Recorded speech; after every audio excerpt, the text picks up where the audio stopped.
तर आज हे सगळे आंबे मी बाजारातून विकत नाही तर घरच्या झाडाचे तोडले होते. ते कशाचं मला मी तुम्हाला दाखवते. आमच्या इथं मस्त मोठं आंब्याचं झाड आहे, त्याचेच आंबे आज आम्हाला तोडायचे होते. नेहमी मी बघत होते की आम्हाला म्हणजे रसाचे आंबे म्हटलं का बाजारातून विकत आणायचे आणि त्याचा रस करायचा, असं काहीतरी बघितलं होतं. पण आज पहिल्यांदा डायरेक्ट झाडाचे तोडून त्याचा रस करायचा होता, हे मी सरू आणि मी पहिल्यांदा बघणार होते. खरं तर या झाडाची थोडीशी हिस्ट्री आहे. म्हणजे याला 8 ते 9 वर्ष अजिबातच झाडाला आंबे लागले नाही. लोक म्हणत होते की याला आंबे लागले किंवा नाही. ते म्हणतात ना, माणसं म्हणजे लोक माणसांना तर सोडत नाही, पण झाडाला सुद्धा सोडत नाही, त्याला सुद्धा नाबूद ठेवतात, असं काहीतरी झालं होतं. पण 2 वर्षापासून इतके सुंदर हे झाड आंबे देते, काही विचारायचं कामच नाही. असं साहित्य खरंच आंब्याचं खूप मोठं आहे. मार्केटमध्ये सुद्धा असे आंबे मिळत नाही, असे आंबे होते.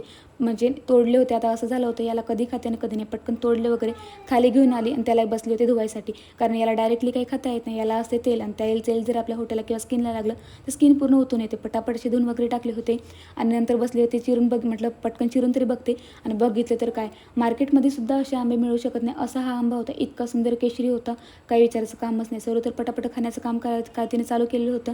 आणि नंतर संध्या घेतलं होतं मी याचा रस बनवायसाठी. आणि मी माझ्या लाईफमध्ये पहिल्यांदा नो इंजेक्शन, नो पावडर आणि कोणत्याही याने पिकवलेला आंब्याचा रस मी फर्स्ट टाईम खाणार होते.